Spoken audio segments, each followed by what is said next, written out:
आंखें को बंद करेंगे और प्रार्थना करेंगे। धन्यवाद पिता परमेश्वर, आज का दिन देने के लिए, एक सुंदर सा मौका देने के लिए तेरा बहुत बहुत धन्यवाद देते हैं प्रभु। आशा करते हैं पिता परमेश्वर, जो वचन अभी हम सुनेंगे प्रभु, उस वचन में जो रहस्य है प्रभु, जो सामर्थ्य है पिता परमेश्वर, उसको हम समझ पाए। खुदावन तू हमें समझाने के लिए पवित्र आत्मा दिया है, उस पवित्र आत्मा से हम आग्रह करते हैं उस वचन को हम समझ पाएंगे। हाँ प्रभु, हम आत्मिक होने के नाते तेरा वचन को समझ पाएंगे। पिता परमेश्वर सभी चीज़ों के ऊपर अधिकार ले। यहाँ पर उपस्थित सभी भाई बहनों के जीवन में प्रभु तेरा कार्य हो, तेरा ये वचन का हम बीज बो सके, उनका जीवन में प्रभु 100 गुना वो लोग फल ला सके। तेरा वचन ही पिता परमेश्वर वो बीज है जो कि फल लेके आता है। पिता परमेश्वर उनका हृदय को खोल दे, जिससे कि पिता परमेश्वर उनका जीवन में उस फल उन लोग देख सकें। हाँ प्रभु, आज इस प्रार्थना निवेदन को प्रभु यीशु क्रिस्त के नाम में मांगता हूँ, आमीन। सभी को जय यीशु।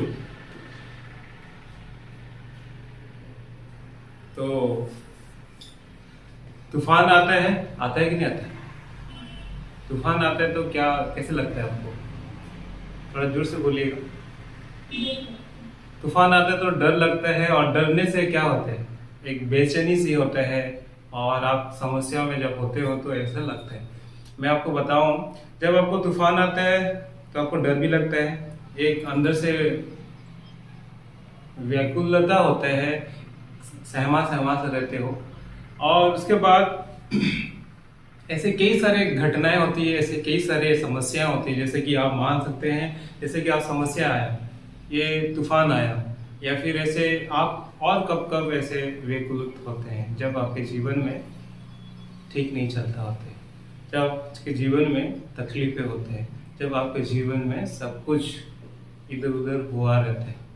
ये तभी वो तूफान की तरह आपके हृदय से निकलता है, बेचैन सी होते रहते हैं। ये सब चीज़ किस लिए होते हैं? डर किस लिए होते हैं? क्योंकि हमें पता नहीं है कि हमें डर किसकी बात की है। तो ख्रिस्त में प्यारे भाई और बहनों, आज हम सब कोई ऐसे कई सारे समस्याओं से उलझे हुए हैं, कई सारे प्रॉब्लम से फंसे हुए हैं। तो उस समस्याओं से हम लोग कैसे निकल सकते हैं, कैसे निकलेंगे, और कौन हमें छुड़ाएगा, कैसे हम उस समस्याओं को हटा सकते हैं और उस समस्याओं से कैसे पीछे पा सकते हैं। आइए हम देखेंगे वचन की ओर। और वचन ही ईश्वर का वचन है जो कि आपको उस समस्याओं से आज़ाद कर सकते हैं। आपका चाहे आपका शरीर में बीमारी हो, चाहे आपका शरीर में कुछ भी गलत चीज़ हो, चाहे आपके जीवन में कुछ भी समस्या चल रहा हो, वो सभी समस्याओं से आप मुक्त हो सकते हो।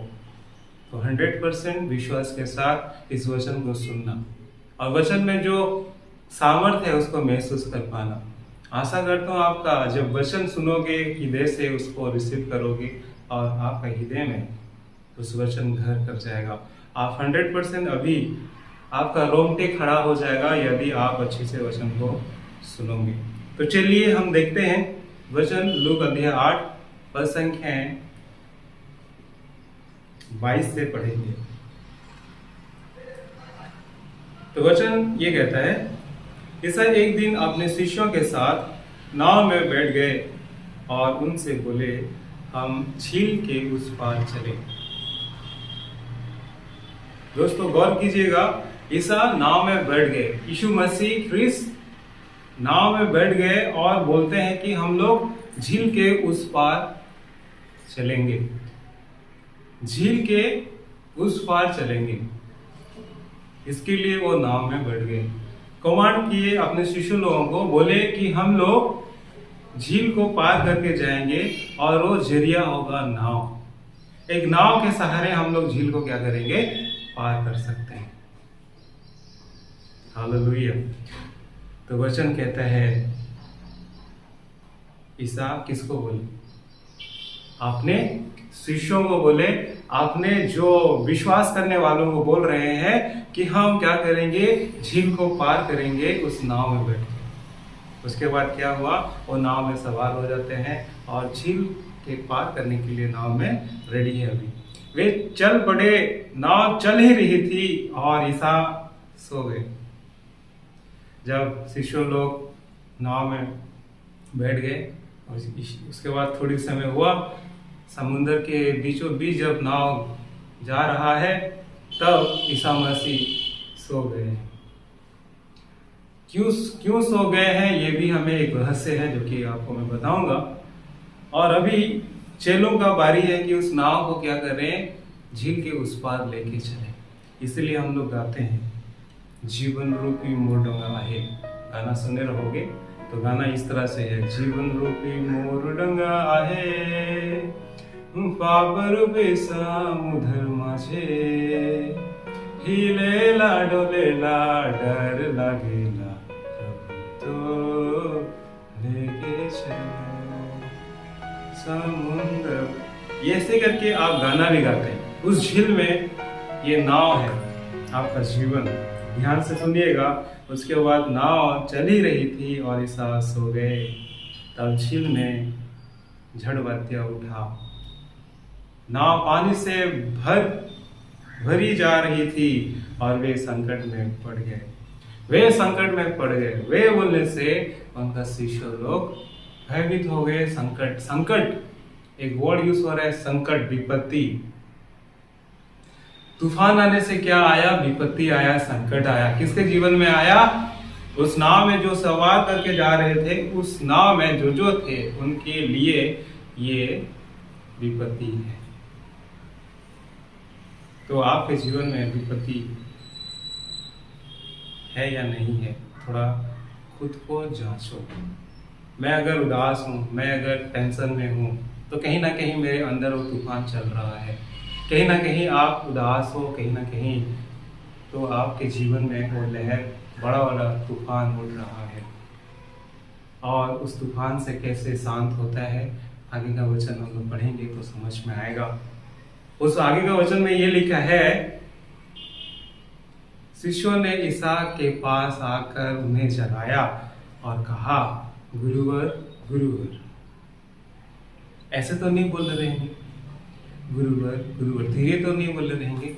ये थोड़ा सा इमेजिनेशन करो कि जब तूफान चल रहा है, बहुत ज्यादा आतंक मचा हुआ है और वहां पे सब लोग डरे हुए हैं, सहमे हैं, और एक शिष्य ने यीशु के पास आते हैं और बोलते हैं, गुरुवर हम लोग डूबने वाले हैं। क्या बोलते हैं? गुरुवर हम लोग डूबने वाले हैं। क्यों ऐसा बोल रहा है? क्योंकि यीशु मसीह उस नाव में सोए हुए हैं और वो शिष्य उसी को जगाने के लिए गए। हम लोग समस्या में होते हैं तो किधर जाते हैं? यीशु के पास आते हैं? नहीं आते। हम लोग समस्या में ऐसे कई सारे सहारा ढूंढते हैं जो कि हमें उस समस्या से निकाल सकते हैं। हम लोग कई सारे बीमारी को देखते हैं। रक्तस्राव स्त्री को देखो, वो 12 साल से पीड़ित था, लेकिन उसको कोई भी ठीक नहीं कर पाया। ऐसे कई सारे घटनाएं हम लोग देखते हैं, लेकिन जितना मेहनत करने के बाद, जितना कुछ करने के बाद कुछ भी ठीक नहीं होता। तो विश्वास के साथ हम लोग अगर प्रभु के पास आते हैं तो हम लोग के जीवन में उस तूफान को शांत कर सकते हैं। तो देखो फिर आगे वचन कहते हैं, वे जाग गए। वे बोलने से यीशु मसीह जाग गए और उन्होंने वायु तथा लहरों को डांटा। हालेलुया। वो क्या किए? वायु और लहरों को डांटे। उसके बाद क्या हो गया? वे थम गए और शांति छा गई। जो आपके तूफान उठ रहा है ना शरीर में, उसको डांटना है, प्रभु यीशु के नाम से डांटना है। आगे मैं दिखाऊंगा आपको ये क्यों ऐसे कर रहे हैं। और डांटे और तूफान थम गया, और जब तूफान थम गया तो शांति छा गया। और वही शांति आपको प्रभु देते हैं। प्रभु कहता है, मेरा शांति तुम्हें दिए जाता है। यीशु मसीह अपना शांति देते हैं। संसार जैसा शांति देता वैसा वाला नहीं, बल्कि ईश्वरीय शांति, जिसमें आपको भयभीत नहीं होते हैं, प्रेम रहता है, आनंद रहता है, जीवन पूरी खुशी आनंद के साथ आगे बढ़ते रहते हैं। तो फिर आगे क्वेश्चंस भी करते हैं। वे थम गई और शांति छा गई। तब उन्होंने अपने शिष्यों से कहा, क्वेश्चन कर रहे हैं, किसको कर रहे हैं? जो विश्वासी हैं, जो विश्वास करते हैं, जो शिष्य बने हुए हैं, उनको कहते हैं, तुम लोगों का विश्वास कहाँ है? जब तूफान आता है, जब समस्या आता है, तो वहां पे विश्वास की बहुत जरूरी है। फिर भी आपको समझना है कि विश्वास में हम लोग गिर जाते हैं। तूफान थोड़ा सा आ गया, थोड़ा सा मुसीबत आ गया, थोड़ा सा तकलीफ आ गया, थोड़ा सा बीमारी आ गया, तो हम लोग बिबला उठते हैं और घबरा जाते हैं। होता है कि नहीं होता है कि नहीं? ये क्यों होता है? क्योंकि हम लोग विश्वास नहीं कर पाते हैं उस नाव में कौन सोया हुआ है? यीशु मसीह सोया हुआ है, और उस नाव में यीशु मसीह है, लेकिन वो सोया हुआ है। कैसा है? सोया हुआ है। तो शिष्यों ने क्या किया? यीशु को जगाया कि उसे सोने दिए। अगर वो नहीं उठाते तो नाव डूबता या नहीं डूबता? तूफान में नाव डूबेगा कि नहीं डूबेगा? अगर यीशु मसीह उसी नाव में सवार कर रहे हैं और नाव में वो सो गए, यानी कि आपका जीवन एक नाव है, क्योंकि वचन कहता है आपका शरीर यीशु का मंदिर है। तो उस मंदिर में यीशु हैं। अगर वो हैं और सोए हुए हैं, उस नाव में अगर वो सोए हुए हैं, तो मुझे बता सकते हो, तूफान आया, बहुत सारा समस्या आया, और आप यीशु को जानते हुए भी यीशु मसीह के ऊपर आपका विश्वास नहीं है, और क्या है, आपका तूफान चल रहा है। और जब तूफान चल रहा है तो आप यीशु के पास नहीं गए, दूसरे किसी के पास गए, तो वहां पे भी राहत नहीं मिला, वहां पे भी कुछ नहीं हुआ। तो अब मेरे को बताओ कि आपका जो नाव है उस समुद्र के बीचों बीच खड़ा हुआ है, क्या आप उस नाव के सहारे, यानी ये शरीर के सहारे, उस झील को पार कर सकोगे क्या? जब तक यीशु को नहीं जगाओगे। जगाने के पीछे कारण ये है कि जब जगाए है तो वो क्या किया? तूफान को डांटे और शांत करे। तो आज क्वेश्चन से कितने सारे भाई बहन यीशु को विश्वास करते हैं और उसमें उनका सोया हुआ यीशु को वो लोग जगाते ही नहीं है। तो जितने भाई विश्वास करते हो, सुनिए, यीशु मसीह आपके शरीर में है, तो आप उनको जगाना है। और जब आप जगाओगे तब जाके यीशु मसीह क्या करेगा? उस तूफान को शांत करेगा। तब जाके उस तूफान को क्या करेगा? शांत करेगा। यहां तक समझ में आए? तो हम लोग जगाते हैं, कई बार भूल जाते हैं, तो जगाना है। अब वो सोए क्यों है पता है? वो सोए इसलिए है क्योंकि आपको पता ही होगा, मत्ती अध्याय 10 पद संख्या 1 में वचन कहता है, ईसा ने अपने 12 शिष्यों को अपने पास बुलाकर उन्हें अशुद्ध आत्माओं को निकालने तथा हर तरह की बीमारी और दुर्बलता दूर करने का अधिकार प्रदान किया है। यहाँ पे गौर कीजिएगा, वो सोए इसलिए हैं क्योंकि उनको अधिकार दिया गया। किसको अधिकार दिया गया? शिष्यों लोगों को दिया गया है, जो कि यीशु मसीह के साथ रहते हैं और उसका वचन सुनते हैं और उसके साथ चलते हैं, उन लोगों को ये अधिकार दिया गया है। इसीलिए यीशु मसीह कुछ नहीं करते हैं और वो नाव में सोए रहते हैं। क्यों सोए रहते हैं? क्योंकि उनको अधिकार मिला है, उस समस्याओं को डांटने का अधिकार मिला है।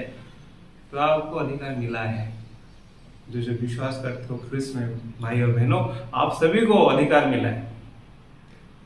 तो अधिकार में आप कब यूज करोगे? आपको अगर प्रेसिडेंट ऑफ इंडिया बना दिया गया, गौर कीजिएगा, प्रेसिडेंट ऑफ इंडिया बन गया है और आप प्राइम मिनिस्टर हो और युद्ध चल रहा है, आपके पास पावर है उस युद्ध को थमाने का, रोकने का, तो आप मुंह में बस ताला लगाए रहोगे और कुछ नहीं करोगे, तो बताइए युद्ध थमेगा?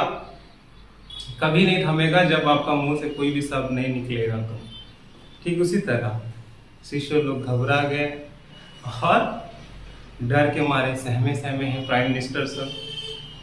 वही युद्ध, वही शिष्य लोग। अधिकार को यूज करना सीखो। ईसा मसीह उसी चीज को सिखाते हैं। बोले तूफान को डांटो और तूफान हो जाएगा शांत।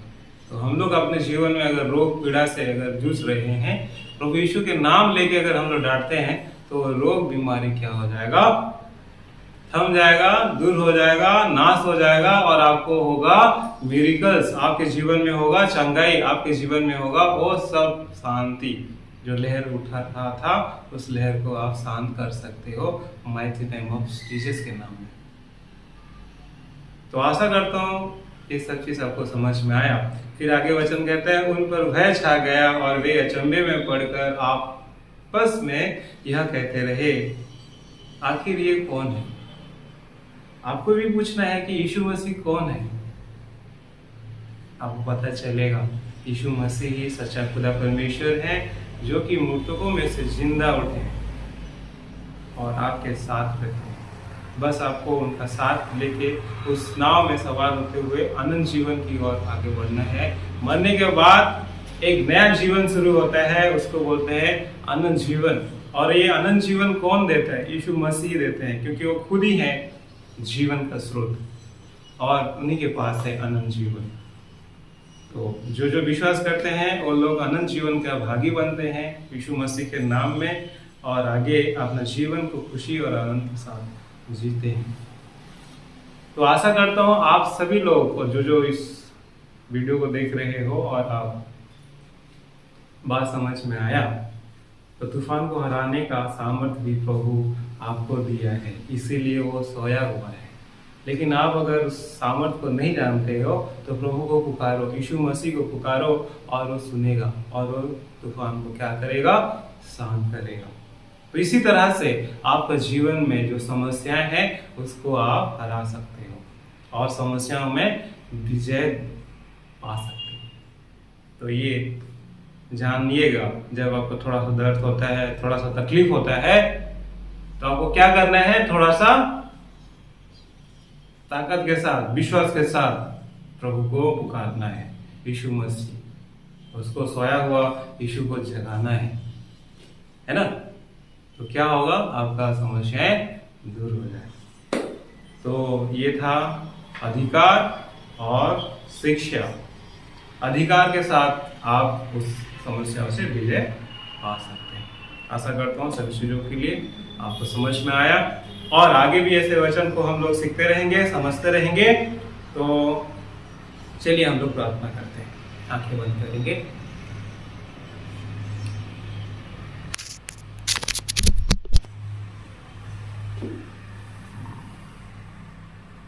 आंखें बंद करो।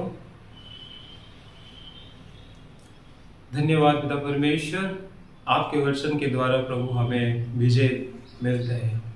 आपने जिस तरह पिता परमेश्वर उस नाव में सवार होकर प्रभु उस लहरों को थमा दिया आपने वचन के माध्यम से, ठीक उस तरह पिता परमेश्वर हमारे शरीर में प्रभु जो दर्द की आत्मा है उसको हम आदेश देते हैं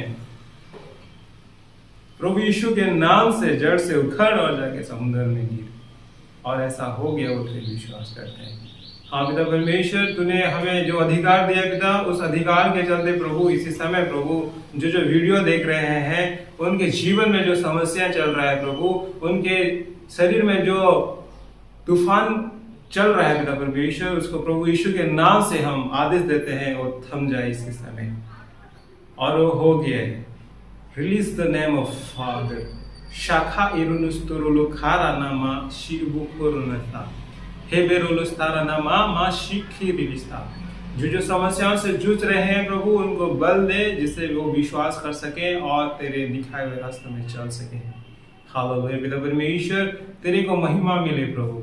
तू जीवित है और हमारे साथ रहता है और हमारे साथ ही रहेगा, क्योंकि तेरा वचन कहता है मैं तुम्हें कभी नहीं त्यागूंगा, मैं तुम्हारे साथ सदा सर्वदा रहूंगा और हर घड़ी मैं तुम्हें सहायता करूंगा जब तुम मुझे पुकारोगे। धन्यवाद देते हैं पिता परमेश्वर तेरा अनमोल वचन के लिए, जो कि हमें एक राह दिखाता है और सच्चे मार्ग पे लेके चलता है। ये सभी चीजों के लिए धन्यवाद देते हैं और प्रार्थना करते हैं यीशु के नाम में सब चीज पूरा हो बोल के। आमीन। जय यीशु।